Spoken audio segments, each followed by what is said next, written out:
अस्सलाम वालेकुम। आप देख रहे हैं गूंज और बात हो रही थी बार बार इलेक्शंस होंगे, फिर बिजली महंगी हो गई, फिर पेट्रोल डीजल की कीमतें आसमान से बातें करने लगी, फिर डॉलर बढ़ गया, अब बिजली मजीद महंगी होने जा रही है। 2 दिन से हमारी निगरान हुकूमत सर जोड़े बैठी है, लेकिन कोई भी फैसला अब तक सामने नहीं आ सका, क्योंकि वो कहते हैं जी हमारे पास इख्तियारात नहीं है। लेकिन उसी वक्त उसी दिन आपको ये पता चलता है अब से कुछ देर कबल के एक मंजूरी दे दी है उन्होंने कि इस वक्त जो हाजिर सर्विस जर्नल्स हैं उनमें से भी कोई नादरा का चेयरमैन बनाया जा सकता है।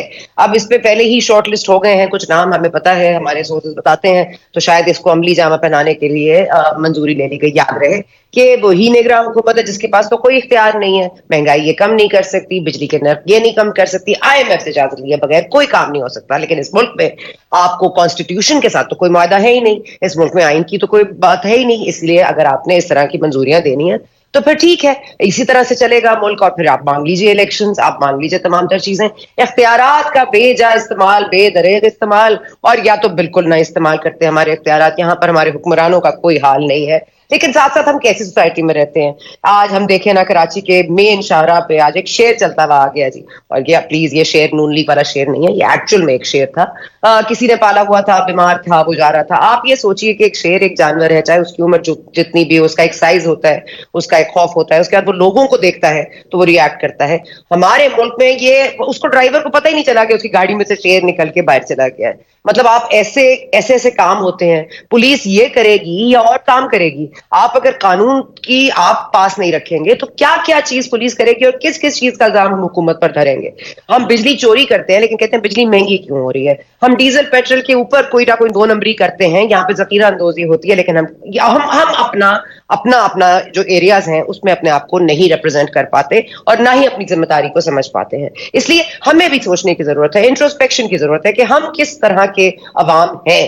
क्या हम बाशऊर अवाम हैं, वो जो PTI के लिए अभी तो पता नहीं चल रहा मिठाई खानी है भी या नहीं, मीठा खाना है या फीका खाना है, अभी मिठास मुंह में रखनी है या नहीं रखनी है, क्योंकि आपको बार बार बताया जाएगा कि आज इस्लामाबाद हाई कोर्ट में उनकी जो तोशाखाना सजा थी वो मुअत्तल कर दी गई है। और उनकी मगर मगर आपको नून लीग बार बार ये बताएगी, तारड़ साहब बताएंगे, आपको वजीर कानून साबित बताएंगे, और यही फरमाएंगे कि देखिए वो नाअहली भी अभी तक जारी है, सजा भी अभी तक जारी है, करप्ट तो वो है, लेकिन फिर उनका जो केस है वो मुअत्तल क्यों किया गया? अब नाअहली है, लेकिन बाबर अवान साहब क्या फरमा रहे हैं, जरा आप वो भी सुन लीजिए। ये है कि जो दरखास्त जमानत थी इमरान खान की, जो petition for suspension of sentence थी, वो मंजूर हो गई है। उसके 5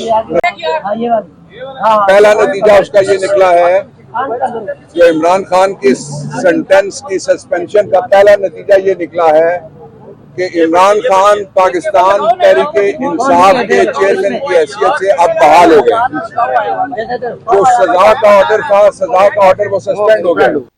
अब बहाल करना है या ना अहल करना है, किसको इख्तियारात देने हैं, किससे इख्तियारात लेने हैं, इलेक्शन कराने हैं नहीं कराने हैं? पाकिस्तान पीपल्स पार्टी भी इन 2 माइंड्स है। पहले उन्होंने कहा हल्का बंदियां करवा लीजिए, आज वो इलेक्शन कमीशन से मुलाकात करके कहते हैं कि कोई बात नहीं, आप हल्का बंदियां कराइए, लेकिन 90 दिन के अंदर अंदर इलेक्शन को इंश्योर कीजिए। अब इलेक्शन कमीशन के ऊपर डाल रहे हैं मामला या अपने ऊपर से हटा रहे हैं मामला? पहले इसके लिए हामी क्यों भरी थी, इस पर भी बात करने की बहुत जरूरत है। लेकिन अब लगता है जमात इस्लामी भी अब सुप्रीम कोर्ट पहुंच गई है, पता नहीं को PTI की रूह आ गई उनमें, बार बार उनकी जो हरकत है वो पाकिस्तान तहरीक इंसाफ की याद दिलाती हैं। हर मामले को लेकर एक फसाद फैलाना, हर एक मामले को लेकर उस पर कैपिटलाइज करना, अवाम का इतना दर्द उनके अंदर जाग गया है, और इतने मुनज़्ज़म किस्म के वो आपको पता है प्रोसेशंस करते हैं, लेकिन आज तक उनके वोट बैंक में कोई इजाफा नहीं हुआ है। तो इस पर भी देखने की जरूरत है। लेकिन साथ साथ आपको पता है कि शहबाज शरीफ साहब ने अपनी नाराजगी का इख्तियार, उन्होंने कहा है कि उन्होंने अपना ट्वीट पे अपना इजहार किया है, और बहुत ही सख्त अल्फाज उन्होंने इस्तेमाल किए हैं। उन्होंने कहा पेट्रोल बम फेंकने वाला, तमाम तर चीजें और जराइम उन्होंने गिनवाए हैं कि उसके लिए कानून जो है, वो जो खाना काबा की अक्स की घड़ी है, उसके आगे कानून कमजोर है, या कम अज कम चल नहीं रहा है, या कम अज कम उनको गैर कानूनी गैर आईनी सपोर्ट हासिल है। इस पर मजीद बात कर लेंगे। हमारे साथ मौजूद हैं सेनेटर जावेद अब्बासी साहब, नून लीग से। बहुत शुक्रिया आपका सर। हमारे साथ हसन रजा पाशा साहब ने भी हमें ज्वाइन किया, आपका भी बहुत शुक्रिया। सेनेटर साहब, मैं आपसे शुरू करना चाहूंगी, क्योंकि नून लीग का एक वाज़ेह मौक़िफ़ रहा है कि ठीक है 90 दिन में इलेक्शन हो जाए तो कोई कबाहत नहीं है, ना हो तो कोई बात नहीं, फरवरी में हो जाएंगे। और अब दूसरे लोग कह रहे हैं फरवरी में नहीं, मई में हो जाएंगे, मई में नहीं और जगह हो जाएंगे। आज अल्हम्दुलिल्लाह बिजली कम करने के लिए इख्तियारात नहीं है, उनके निर्ख कम नहीं कर सकते, लेकिन हम इस तरह की मंजूरियां दे सकते हैं कि नादरा चेयरमैन कौन बन सकता है, कौन नहीं बन सकता है। जो रिटायर्ड जनरल्स हैं वो तो लगे हुए थे ओहदों पर, अब हाजिर सर्विस भी लगेंगे। ये इलेक्शंस होंगे इस मुल्क में जी। बिस्मिल्लाह, बहुत शुक्रिया। देखिए जी, इससे तो मैं इत्तेफाक करता हूँ कि सारी सियासी जमातों को एक वाकिफ रखना चाहिए था और उन्हें ये कहना चाहिए था कि हम आईन पाकिस्तान में टाइम फ्रेम दे दिया गया है कि अगर किसी असेंबली की डिसोल्यूशन होगी तो उसमें 90 डेज में इलेक्शन होंगे, और अगर वो अपनी तभी उम्र पूरी करेगी तो फिर 60 डेज में इलेक्शन होंगे। और सियासी जमातों को ये कोई रास्ता नहीं देना चाहिए था। ये बहुत बड़ी कमजोरी होगी और आइंदा आने वाले वक्तों में हम अपने आप को किस तरह माफ करेंगे कि अगर हम ये अख्तियार दे देते हैं कि आप डिलिमिटेशन शुरू करवा दें तो किसी भी और वजह से, और फिर एक दफा इलेक्शन अगर 3 महीने डिले हुए तो कौन गारंटी करेगा कि 3 महीने के बाद इलेक्शन होंगी। ये मौक़िफ़ बिल्कुल गलत है। ये सबको मिलकर ये पहले दिन से तय करना चाहिए था, और इलेक्शन कमीशन पाकिस्तान को किसी सियासी जमात से पूछने का जरूरत नहीं है। ये किसी की चॉइस नहीं है कि इलेक्शन डिले हो, ये किसी की चॉइस नहीं है कि इलेक्शन किस महीने में हो। चॉइस ये थी कि इलेक्शन कमीशन ऑफ पाकिस्तान को आइन एक अख्तियार देता है कि आपने इतने अरसे के अंदर अंदर फ्री एंड फेयर इलेक्शन इस मुल्क के अंदर करवाने। अब मुझे लग नहीं रहा कि इलेक्शन टाइम पे होंगे, इसलिए नहीं होंगी कि जब हुकूमत जा रही थी उसमें पीपल्स पार्टी भी शामिल थी, उसमें हम भी शामिल थे। हमने एक हफ्ता पहले नोटिफाई कर दिया है जो सेंसस की रिपोर्ट आई थी, और फिर इलेक्शन कमीशन ने उसे 2 दिन बाद मीटिंग बुला के कह दिया कि अब चूंकि हम डिलिमिटेशन शुरू करेंगे, और अगर ये प्रोसेस शुरू जो उन्होंने कर लिया है मेरा ख्याल है, तो मुझे लग नहीं रहा कि टाइम पे इलेक्शन होंगे। लेकिन ये बड़ी बदकिस्मती है पाकिस्तान के साथ कि हर वक्त हम आइन जो पाकिस्तान का सबसे ज्यादा इस डॉक्यूमेंट के ऊपर ये सारी कौम इकट्ठी होनी चाहिए थी, खड़ी होनी चाहिए थी, अगर खुद ही हम रास्ता बना के उनको देंगे तो फिर कल कोई और इसको वायलेट करेगा तो किस मुंह से हम कहेंगे कि नहीं नहीं ये बड़ी ज्यादती हुई है। तो मेरा आप भी ख्याल है कि तमाम जमातों को एक तरफ खड़े हो जाना चाहिए और क्या देना चाहिए कि जी इलेक्शन 90 डेज के अंदर अंदर होना चाहिए। यही मुल्क का मुस्तकबिल है, यही का आइन कहता है, और अगर आइन के साथ सबने खड़े ना रहा तो मुझे लगता है कि आने वाले दिनों में शायद फिर किसी को भी कुछ ना मिले। सेनेटर साहब, ये गुफ्तगू जो आपने की है वो तो मुझे करनी चाहिए थी, लेकिन अच्छा हुआ कि आप ही ने कर दी। तो फिर आप तो हमारी साइड पर ही हो गए कि हम आइन को भी मानते हैं, हम जमहूरियत सेटअप को भी मानते हैं, हम चाहते हैं कि इस तरह के हथकंडे ना आजमाए जाए, बार बार इस तरह की एक्सपेरिमेंट्स ना की जाए, किसी को लॉन्च, किसी को री इंस्टॉल, किसी को इंस्टॉल, ये अगर बंद हो जाए तो बेहतर होता। लेकिन अब नून लीग का जो वाज़ेह मौक़िफ़ है वो ये है कि मियां साहब की वापसी पर हम इलेक्शंस की कैंपेनिंग शुरू करेंगे और मियां साहब लीड करेंगे। अब मियां साहब की जो डेट बन रही है वापसी की वो 15 सितंबर है। तो ये आपको लग रहा है कि ये तमाम तर चीजें इसी 90 दिन में मियां साहब भी आ जाएंगे, कैंपेनिंग भी शुरू हो जाएगी, बाकायदा नवंबर में इलेक्शन के लिए तैयार होंगे आप? मैं फिर एक दफा आपकी तवज्जो दिलाऊंगा कि मैंने शायद ये अल्फाज अपने पहले दोहराए कि जब किसी जमात के पास ये चॉइस होनी नहीं चाहिए, किसी जमात के पास उसकी मर्जी से नहीं इलेक्शन होने चाहिए। कोई जमात कहे कि नहीं ये इलेक्शन 2 दिन बाद का या 20 दिन, ये नहीं है। मैं मौक़िफ़ कहता हूँ कि आइन पाकिस्तान कह रहा है कि अगर असेंबली डिसॉल्व हुई है तो 90 डेज के अंदर अंदर इलेक्शन कमीशन को शेड्यूल देके इलेक्शन करवाने चाहिए। उसमें कोई जमात हिस्सा ले सकती है, कोई जमात हिस्सा नहीं लेना चाहती, कोई जमात कंपेन करना चाहती है, ये जमातों की मजबूरी हो सकती है। लेकिन इस मुल्क के साथ इस इतना बड़ा अदारा सिर्फ इसलिए बनाया गया था कि इलेक्शन कमीशन पाकिस्तान की कोई और काम नहीं है, सिर्फ इतना काम है कि वो जब भी इलेक्शन ड्यू हो पाकिस्तान में फ्री एंड फेयर इलेक्शन का इनकाद करवाएं। अब अगर ये इलेक्शन का शेड्यूल अनाउंस हो जाता है, सियासी जमातें उसी दिन अपनी कैंपेन शुरू करेंगी, और जब तक इलेक्शन का शेड्यूल अनाउंस नहीं होगा तो सियासी जमात इलेक्शन में उतर नहीं सकती, इसलिए कि आप कैंपेन 6 महीने कर नहीं सकते इलेक्शन की। अच्छा, मैं सर सॉरी आपकी बात को काटूंगी, मुझे शातिब पाशा का साहब के पास जा रहे हैं, लेकिन मैं आपसे सिर्फ एक सवाल करना चाहूंगी इस वक्त पे, क्योंकि ये आइन तो उस वक्त भी कहता था कि 60 दिन में इंतखाबात, 90 दिन में इंतखाबात हो जाने चाहिए, जब खैबर पख्तूनख्वा और पंजाब वालों वाला मसला था। क्या उस वक्त क्योंकि तमाम पार्टीज एक मासिवाय एक के सब एक पेज पर थे इसलिए वो आईनी हो जाता है, या आप समझते हैं कि उस वक्त भी आइन को बाला ताक रखा गया तो अब हम किस मुंह से कंप्लेन करें? जी, दोनों बातें गलत हुई। उस वक्त की डिसोल्यूशन भी गलत हुई है। एक असेंबलीज अपनी कोई इनकी वजह नहीं थी उन असेंबली को डिसॉल्व करते, एक आदमी ने अपने जाती अना की खातिर उन असेंबली को कुर्बान किया, और इलेक्शन न करा के 90 डेज में इलेक्शन कमीशन ने भी और बाकियों ने भी अपना रोल पूरी तरह प्ले नहीं किया। मैं कहता हूँ सियासी जमातों का ये मैंडेट ही नहीं है। सियासी कोई आपका केस और मेरा कोई सुप्रीम कोर्ट चला जाए, किसी सियासी जमात का केस सुप्रीम कोर्ट में चला जाए तो सुप्रीम कोर्ट उनको बुला के पूछे कि जी मैं फैसला क्या करूं, मैं फैसला आपके हक में करूं या आपके खिलाफ करूं। ये अदारे हैं, ये आईनी अदारे हैं, इनको किसी आदमी से, किसी जमात से, किसी अफराद से पूछने की जरूरत नहीं है। उस वक्त भी इलेक्शन 90 डेज में होने चाहिए थे, ना करके मेरे ख्याल में वो तो मैं तो आप भी समझता हूँ कि ये दोनों जो प्रोविंशियल गवर्नमेंट बैठी हुई है, क्या इनके पास आईनी मैंडेट है? ये तो 60 डेज के लिए आए थे खैबर पख्तूनख्वा में भी और पंजाब में भी, तो किस हैसियत में आज हुकूमत कर रहे हैं दोनों सूबों में? ये बड़ा वैलिड क्वेश्चन है। और इसी तरह ये सेंटर में 90 डेज के लिए अभी केयर टेकर गवर्नमेंट आई है, केयर टेकर गवर्नमेंट को आइन में जब रखा गया था तो उनको इस खास मैंडेट के लिए रखा हुआ था कि वो फौरन आए, इलेक्शन इनकाद हो, उनकी हेल्प करें, इलेक्शन को फ्री फेयर मुनक्किद करें और घर चले जाएं। यहाँ तो बदकिस्मती है कि मैं तो समझता हूँ कि अब ये केयर टेकर वाला सेटअप जो है इस पर सोचना चाहिए, क्योंकि ये लोग आ जाते हैं तो जाने का नाम ही नहीं लेते। इनकी सबसे बड़ी ख्वाहिश होती है कि इलेक्शन डिले होंगे, हमें ज्यादा देर यहाँ बैठकर अपने ऑफिस में एंजॉय करना चाहिए। तो वो भी गलत था, बिल्कुल गलत था। और ये जो कुछ हो रहा है ये भी मेरी नजर में ठीक नहीं है कि इलेक्शन 90 डेज के अंदर ना हो। सर अगर दोनों ही काम गलत है तो आगे तीसरा मरला सही कैसे हो सकता है जब बुनियाद ही गलत की रखी गई हो? लेकिन चले मैं जरा हसन रजा बादशाह साहब जरा ये हमने और आपने देखे ना, एक एक मुझे जुमला कहने दें। जी जी ये मैं फिर दोहराता हूँ, आप मेहरबानी करके बड़ी सीनियर जर्नलिस्ट हैं, कि ये चॉइस नहीं है किसी के पास, ये अख्तियार किसी और के पास नहीं है। ये एक अदारे को अख्तियार दिया हुआ था, उन्हें फौरी तौर पर इलेक्शन की डेट दे के इलेक्शन का क्या देना तो इलेक्शन कमीशन खुद भी तो माने ना कि उसका अख्तियार क्या है सरेंडर साहब, क्योंकि अगर वो बार बार पार्टियों को मदऊ करके मशावरत कर रही है, किस लिहाज से मशावरत हो रही है, क्यों मशावरत हो रही है जी? यही तो मैं कह रहा हूँ। अब भुट्टा को कोई आज कह सकता है कि जी आप प्रोग्राम करें लेकिन आप ये सवाल नहीं कर रहे, या ये सवाल, ये तो अख्तियार आपका है, आपके पास है।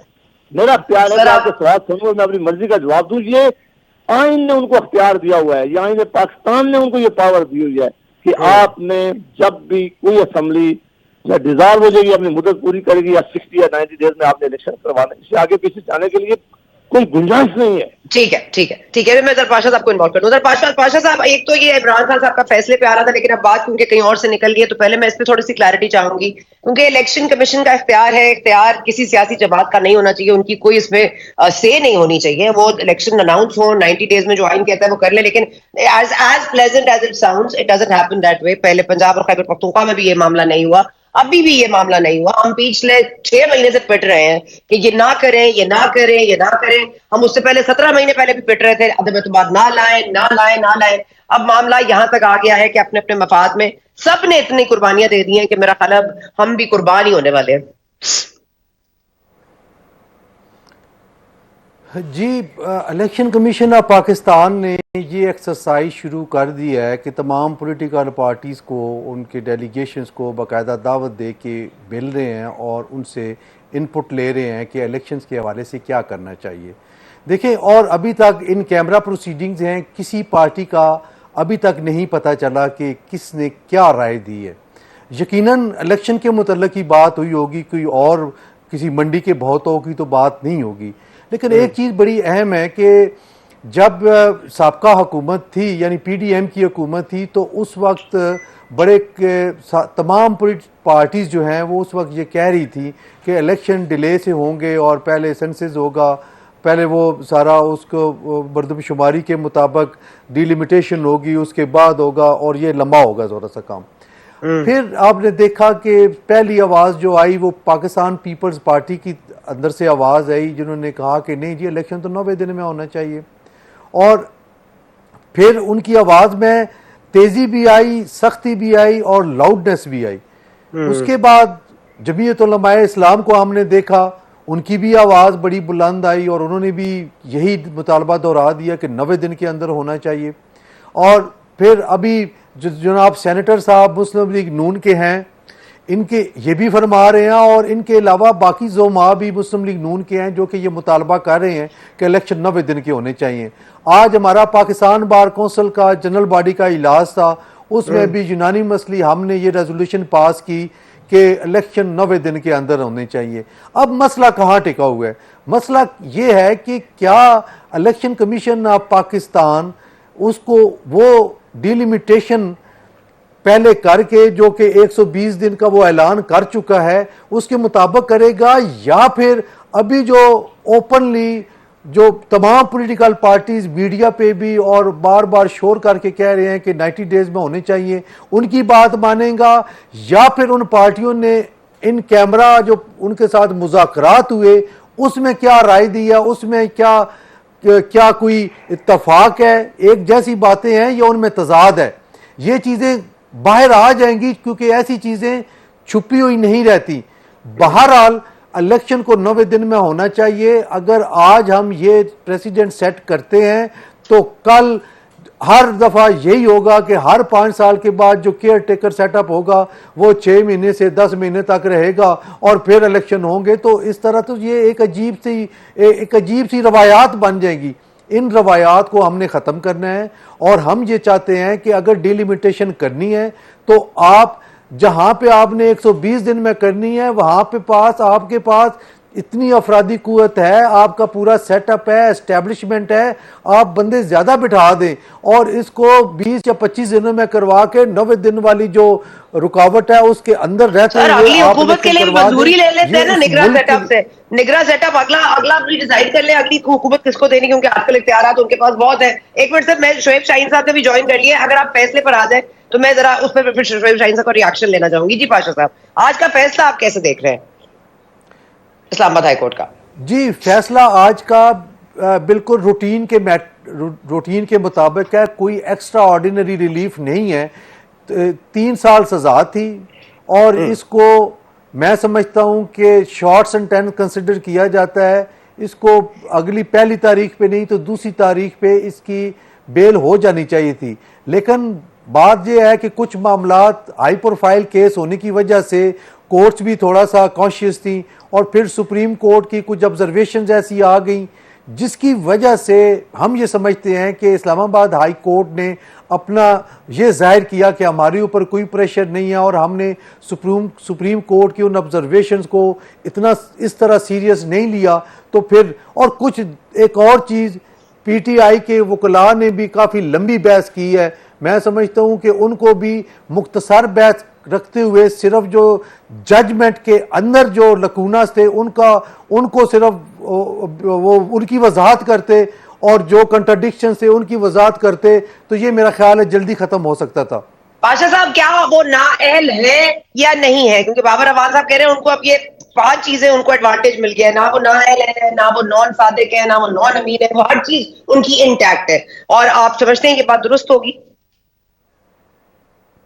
नहीं, मैं बाबर अवान साहब की इस राय से इख्तलाफ करता हूँ कि मैं ये समझता हूँ कि ये जब तक बरीयत नहीं होगी, ये इस केस से बरी नहीं होंगे तो इस सस्पेंशन की बुनियाद पे वो अहल नहीं होंगे। इनको जाना पड़ेगा कोर्ट में, एपेलेट कोर्ट से अपने आप को बरी करवाना पड़ेगा। अगर यहाँ से नहीं होते तो सुप्रीम कोर्ट ऑफ पाकिस्तान से जब बरी हो जाएंगे तो फिर न्यायालय वाला जो मसला है वो ख़त्म हो जाएगा। अदरवाइज सस्पेंशन होने की वजह से ये न्यायालय वाली तलवार इनसे हटी नहीं है, ये तमाम तर अपनी तवानाइयों के साथ मौजूद है। ठीक है शोएब शाहीन साहब, गुड टू सी यू। जरा ये फरमा दीजिए कि एक प्रेशर सुप्रीम कोर्ट का था, क्या कहा जा रहा है, लेकिन दूसरी तरफ मुझे तो लगता है सोशल मीडिया का भी बड़ा प्रेशर था। जस्टिस आमिर फारूक साहब के साथ आप लोगों ने वैसे बड़ी बुरी की है, आज तो सुना है आपको बाकायदा उन्होंने कार्रवाई का भी जो है मुतालबा कर दिया गया है। अब ये इस पर मामलात होंगे कि किसने किया, कैसे किया, और जाहिर है हमें पता है वाज़े तौर पर इसके पीछे कौन रहा है। इसके अंदेशे हमें पहले भी थे, प्रूफ अब भी है। तो आप क्या समझते हैं कि कोई अपॉलॉजी करके मामले को खत्म किया जाए या इसको अब लंबा चलाया जाए?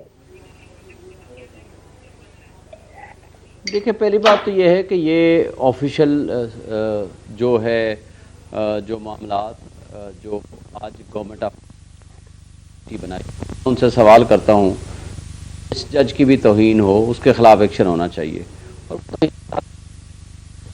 वो तौहीन अदालत के कानून के मुताबिक प्रोसीडिंग होनी चाहिए।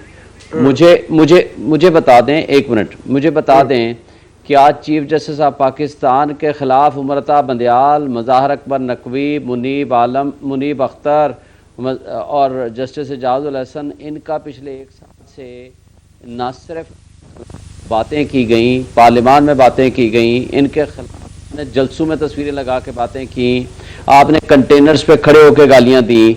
तो क्या अदलिया के अंदर कोई सरकार भी तकसीम रखती है?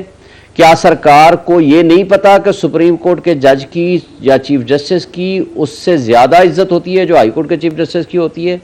और अगर जेआईटी बना ही रही थे तो क्या JIT में ये सारे इंसिडेंट्स नहीं आपने कोट करने थे? क्या सबको बीच में शामिल नहीं करना चाहिए था? ये तो आप तफरीक पैदा करके ये खुद एक तासुर देने की कोशिश कर रहे हैं कि जनाब ये तो हमारे पसंदीदा हैं, बाकी पसंदीदा नहीं है। ये क्या कमाल किया है एक सरकार ने, और वो भी केयर टेकर सरकार ने, मिनिस्ट्री ऑफ इंटीरियर ने, कि उन्होंने जो JIT बनाई है, अगर बनानी है तो सबके लिए बनाओ ना। और आज भी जिन लोगों ने जस्टिस सुमरता बंदयाल चीफ जस्टिस और उन जजेस के बारे में बातें की हैं, वो सब आपके सामने है। भाई अगर किसी को इतराज़ है और गलत बात है तो वो गलत बात तो सबकी गलत बात होनी चाहिए ना, कि क्या आप उसके सिलेक्टिव जस्टिस सिस्टम में जाएंगे? क्या आप कानून और इंसाफ का दोहरा मेयार बनाना चाहेंगे?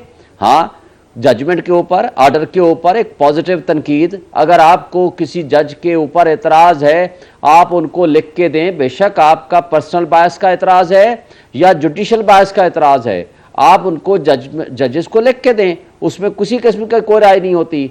लेकिन जब आप JIT बनाते हैं तो क्या मुख्तलिफ जजेस के दरमियान मुख्तलिफ आप राय रखते हैं? अगर सरकार ये रवैया रखेगी तो उंगलियां उठेंगी, ये नामुनासिब है। उससे मैं आगे आता हूं कि आज का पाशा साहब ने अच्छी बात की है कि ये 5 से 10 मिनट का केस नहीं था, और हमारे वकला साहबान ने आधे घंटे से ज़्यादा, मैक्सिमम पौना घंटा किया होगा, बहस नहीं की। पहले दिन हमने उनको कह दिया था कि ऑर्डर सस्पेंड होने का है और आप नोटिस ना करें, ऑर्डर सस्पेंड कर दें। नोटिस करना है कल रख लें, परसों रख लें। चीफ जस्टिस साहब ने फरमाया था कि हम 4 दिन के अंदर इसको डिसाइड कर देंगे, लेकिन पहली तारीख आई 17 दिन के बाद और उसको डिसाइड किया है 25 दिन के अंदर। मुझे ये सवाल पैदा होता है कि 25 दिन जो जेल में रखा गया उसको हिसाब कौन देगा? कल अगर आप इसको सेटिसाइड कर देते हैं तो वो जो एक बंदे की लाइफ एंड लिबर्टी को आपने डिस्टर्ब किया, प्रेजुडिस किया, तो उसकी जिम्मेदारी किस पे आएगी? और फिर हमने उसी दिन कहा था कि जनाब हमारे बाकी मुकदमात में जमानत कबल गिरफ्तारी हमने कराई हुई है, तो उनका क्या बनेगा? तो उन्होंने कहा कि नहीं, वो आसिफ अली जरदारी वाले केस में ओपन कोर्ट में उन्होंने कहा कि हमने ऑलरेडी फैसला कर दिया है कि जो काबिल ऑलरेडी आप जमानत पर हैं उनको डिस्टर्ब नहीं हो जाएगा। और ये बात सुप्रीम कोर्ट के जज साहिबान ने भी, आपको याद होगा कि जब 9 मई के उनकी गिरफ्तारी हुई थी तो 11 मई को जब वापस उस ऑर्डर को सेटिसाइड किया तो 12 मई को पेश होने को कहा। उसी तारीख से रेस्टोर किया था जिस तारीख को वो उन मुकदमात में उसे पेश होना था। तो इसलिए हमने प्रोटेक्टिव बेल के लिए भी अप्लाई कर दिया है। तो ये सारी चीज़ें अंडरस्टैंड करने की हैं कि एक निज़ाम इंसाफ सबके लिए बराबर होना चाहिए।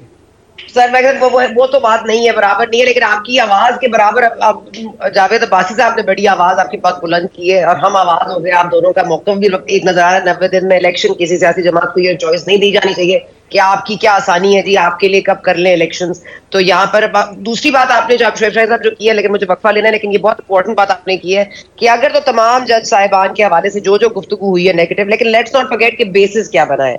अपनी सुप्रीम कोर्ट में तफरीक है, आपको पता है कि अपने सिटिंग जजेस एक दूसरे के हवाले से क्या बात कर रहे हैं, फिर जो ऑडियोज का एक मामला है, अगर वो एक चीज क्लियर हो जाती, कोई तहकीकाती कमीशन बन जाता है, या ज़ाहिर अली नकवी साहब की कोई जो सुप्रीम जुडिशल काउंसिल में चीज आई थी, अगर वो सॉर्ट हो जाती तो आज इस पोजीशन में हम बेहतर खड़े होते हैं कि हम क्या कह सकते हैं। लेकिन चले हम वक्फा लेते हैं, वक्फे के बाद इसको कंटिन्यू करेंगे हमारे साथ।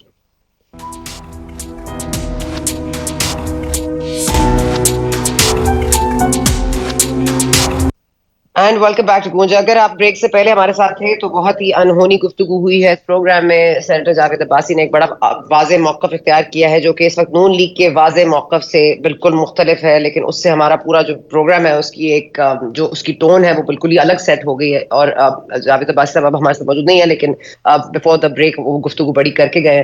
पाशा साहब मैं आपके पास वापस आना चाहूंगी, लेकिन अगर शोएब शाहीन साहब का मैं 1 मिनट बात का जवाब ले लूं कि शोएब शाहीन साहब बेसिस भी तो देखिए ना कि क्या सेट हुआ है जब आप कहते हैं कि तमाम जजेस की जो है इस तरह से तमस्कुर उड़ाया गया या उनको बेतौकीर किया गया या बेतौकीरी हुई। तो ये तमाम तर चीजों का बेसिस भी तो प्रोवाइड हुआ है, कहीं ना कहीं से कोई रीजन बनता था। लेकिन आपको लगता है कि इस केस में, जस्टिस आमिर फारूक के केस में या जस्टिस इकबाल के केस में जो पहले थे, फिर हुमायूं दिलावर के केस में, आप लोगों का इस तरह से गुफ्तगू करना बनता था? देखिए, गुफ्तगू आइन और क़ानून के दायरे में अगर आपको एतराज़ है तो ज़रूर बात करनी चाहिए, ये आइन और क़ानून आपको हक़ देता है। लेकिन मैं आज भी आपके तवस्सुत से कहता हूँ, जजेस की तौहीन, जजेस को मिलाइन करना वो नामुनासिब है, ख़ा कोई भी करे। लेकिन मैं ये कहना चाहता हूँ कि एक हुमायूं दिलावर साहब का अपने फेसबुक के अकाउंट से वो ये कहते हैं, मीडिया की मौजूदगी में, मीडिया पर्सनस ये कहते हैं हमने खुद देखा है उसके अकाउंट से, वो कहते हैं मेरे अकाउंट से किसी और ने कर दिया। आप एक शख्स के खिलाफ, इमरान खान के खिलाफ आप हत्तक आमेज और नाजेबा तस्वीर लगाते हैं और कई सालों तक आप उसको डिलीट भी नहीं करते, और उसके अलावा आप यकतरफा फैसला करते हैं, आप उनको हक के गवाह भी नहीं देते, आप उनको हक के दिफा भी नहीं देते। वो तो एक तासुब सामने था जिसके ऊपर बात की गई और लिख के दिया गया। जस्टिस आमिर फारूक साहब के ऊपर जो एतराज़ात थे वो लिख के दिए गए, और इन्होंने वो बगैर सुने 1.5 मिनट की 1.5 लाइन में वो एप्लीकेशन डिसमिस कर दी। उसके खिलाफ हम सुप्रीम कोर्ट में गए हुए हैं। सुप्रीम कोर्ट में कानून के मुताबिक पटिशन फाइल करना हमारा हक है, और हमने कहा कि जनाब इनके अलावा 8 जज यहाँ और हैं, या उनको दे दें, या पेशावर हाई कोर्ट और लाहौर हाई कोर्ट के, पेशावर हाई कोर्ट के 30 और लाहौर हाई कोर्ट के 60 जजेस हैं, आप उनमें से किसी जज को मार कर दें। हम तो ये नहीं कहते कि हमारे लिए मखसूस जज और बेंच हो, लेकिन बात यह है कि अगर आपका एतराज़ है तो उसको राइटिंग में होना चाहिए और कानून कायदे की रोशनी में उसका फैसला होना चाहिए। एक तो ये बात तय हो गई, और दूसरी बात मैं एक वाज़ेह तौर पर कहना चाहता हूँ कि निज़ाम इंसाफ के लिए ऊपर एक बदनमा दाग होगा अगर आप इस तरह, सरकार अगर किसी एक जज की फेवर में खड़ी हो जाए और बाकी जो सुप्रीम कोर्ट के जजेस हैं उनको छोड़ दे, तो इससे एक तासुर उभरेगा और वो परसेप्शन ये होगी कि इसका मतलब है कि इस सरकार के पसंदीदा बंदे हैं वो। तो आप सरकार जब्त करेगी तो निज़ाम इंसाफ में दोहरा मेयार रखेगी, डिस्क्रिमिनेट करेगी जजेस के अमंगस्ट, तो उससे एक गलत तासुर जाएगा। आपने इलेक्शन वाले हवाले से बात की, मगर नहीं सर, जो सुप्रीम जुडिशल काउंसिल मामला जाता है उसके बाद वहां पर मुज़ाहिर अली नकवी साहब के खिलाफ एक बात होती है, जस्टिस तारिक मसूद कहते हैं इस पे सुनवाई करनी है, जस्टिस काजी फाइज ईसा कहते हैं इस पे सुनवाई करनी है, लेकिन वहां कुछ नहीं होता। अब ये तो आप बेसिकली देख लेना, अगर आप एतराज की बात कर रहे हैं या बायस की बात कर रहे हैं या फेवरेटिज्म की बात कर रहे हैं, तो ये तो वाज़ेह तौर पर सुप्रीम कोर्ट के बेंचेस की तश्कील भी में भी नजर आया, आपको फैसलों में भी नजर आया, आपको रिलीफ में भी नजर आया। लेकिन क्या पहली बात तो यह है कि अगर जुडिशल काउंसिल में प्रोसीडिंग्स हैं तो let the judicial council should decide. Justice Tariq साहब के पास या उनके खिलाफ या उनके हक में उनके पास प्रोसीडिंग्स हैं, let the court should decide, let the judicial council should decide. क्या मैं और आपको हक है या उस पार्लियामान के उन बंदों को हक है कि वहां बैठ के गालियां दें? क्या उनको कानूनी तरीका कार के मुताबिक नहीं प्रोसीड करना चाहिए था? क्या कंटेनर पे खड़े होकर गालियां नहीं निकली और जो कुछ कहा गया? एक्सप्लेनेशन लेके सर मैं नहीं टॉकिंग कर सकती, चले इससे आगे आ जाते हैं। अब मुझे बताएं कि मैं ये कहना चाहता हूं कि अगर आपने कोई प्रोसीडिंग करनी है तो कानून कायदे के मुताबिक सबका करें, आप सिलेक्टिव ना करें। सिलेक्टिव करेंगे तो इतराज़ात आएंगे। माने तो फिर आप क्या करें? सुप्रीम जुडिशल काउंसिल लास्ट पे किसकी है सर? जस्टिस तारिक मसूद क्या कर सकते हैं सर? तो फिर आपको भी पता है ना सर। सर चले, let me just come forward sir, मैं एक मिनट, क्योंकि आप इस तरह की मिक्स बात ना करें। आइन और कानून की रोशनी में जुडिशल काउंसिल के पास अगर प्रोसीडिंग्स हैं, let the judicial council should proceed. और अगर आइन और कानून के मुताबिक किसी का इतराज है वो राइटिंग में दे। उसका ये मतलब नहीं है कि अगर एक सुप्रीम कोर्ट की हो रही है तो वो जायज है सरकार की नजर में। सुन लेना, सुप्रीम नहीं तो क्या आप ये कहती हैं कि 4 जजेस की ट्रोलिंग दुरुस्त है और 1 जजेस की ट्रोलिंग गलत है? भाई अगर गलत है तो सबकी गलत है, अगर सही है तो फिर सबकी सही है। ये नहीं होना चाहिए सर। आप अपने ऐसे फैसले, बात वही है ना, आप एतराज कर सकते हैं ना। हमने भी एतराज आइन और कानून के मुताबिक किया। किसी को एतराज है आइन और कानून के मुताबिक एतराज करे, क्या आप बाहर खड़े होकर गालियां देंगे? ये तर्ज अमल तो नहीं होना चाहिए। आप आगे आ जाए। मैं बस ये जानना चाहती हूँ कि जो जुल्फिकार नैन है ये कल जाएंगे अटक जेल, वहां पर सुनवाई होगी साइफर मामले की, फिर वो वापस जाएंगे शाह महमूद कुरैशी साहब की समाअत को अपने कोर्ट में करेंगे। अभी स्पेशल कोर्ट है, आप जरा फरमा दीजिएगा कि ये भी कभी तारीख में हुआ है? आपको लगता है ये मौजू है या ये सूट करता है क्योंकि इस पीटीआई चेयरमैन को सिक्योरिटी थ्रेट है? जज साहब ने ऑलरेडी जुडिशियल मिसकंडक्ट कर दिया है। डेटेड जो रोपकार फिर रही है उस रोपकार की क्या लीगल हैसियत है? बगैर मुल्ज़िम को प्रोड्यूस किए जब इस तरह का फिजिकल या जुडिशियल रिमांड दे दिया जाएगा, इज अनकॉन्स्टिट्यूशनल एंड इलीगल। और एक माजी में सुप्रीम कोर्ट का फैसला है, मजिस्ट्रेट ने इस तरह का ऑर्डर कर दिया था, उनको घर जाना पड़ा था। He has committed A misconduct, कुछ उन्होंने चलो सर, यानी कि नया आपका निशाना में जाकर अदालत लगेंगे। ठीक है सर, निशाने पर आपके अब जस्टिस जुल्फिकार नैन होंगे। ठीक है, समझ आ गई मुझे। मैं जरा एक मिनट जरा पाशा साहब जी जी शोएब साहब की ऑडियो के साथ कुछ मसला है, मुझे उसको एड्रेस कराने दीजिए। आपकी आवाज आ रही है और जा रही है। मैं जरा एक बार पाशा साहब आप बता दीजिएगा, क्योंकि मिजाज आपने देखा जावेद अब्बासी साहब का, मिजाज आपने देखा आज पीपल्स पार्टी का। उन्होंने कहा जी हमने इलेक्शन कमीशन को कह दिया है, इलेक्शन कमिश्नर को, कि आप 90 दिन में इंतखाबात कराएं, हल्का बंदियां करानी है तो इसी टाइम ड्यूरेशन में करवा लें। तो अब ये आप जिस तरह जावेद अब्बासी साहब ने कहा कि किसी सियासी जमात का ये नहीं है मामला, उसका ये जुरिस्डिक्शन नहीं है कि इसमें ये मुदाखलत कर सके। लेकिन सर दूसरे वक्त हम देखें तो निगरान सेटअप जिसका काम इलेक्शन करवाना है, वो महंगाई नहीं कम कर सकता क्योंकि IMF के साथ मुआहदा बड़ा पक्का है, लेकिन वो ये कर सकता है कि हाजिर सर्विस जनरल को वो कह दे कि आप आ जाइए और नादरा के चेयरमैन बन जाइए। तो सर ये फिर कौन सी जमहूरियत का हम मतलब क्या ढिंढोरा पीट रहे हैं सर? ये अभी आपसे पता चल रहा है, मैं नहीं खबरें सुन सका। यकीनन आपको जो ब्रेकिंग न्यूज़ मिली है आपने वो हमारे साथ शेयर की है। तो दिस इज़ वेरी अनफॉर्चुनेट कि आप नादरा के चेयरमैन के तौर पे हाजिर सर्विस जनरल को लगाएंगे वहाँ पे। ठीक है, बड़े स्किल्ड किस्म के लोग हैं जो जनरल्स हैं और अपने अपने फील्ड में बड़ा नाम होगा उनका और बड़े कदो कामत शख्सियात होंगे, लेकिन मुझे कोई ये मुनासिब फैसला नहीं लगा कैबिनेट का कि हाजिर सर्विस को लगा दिया। रिटायर्ड तो काफ़ी सारे ऑलरेडी लगे हुए हैं, मुख्तलिफ शोबों के इंचार्ज भी ब्रिगेडियर और कर्नल वगैरह लगे हुए हैं।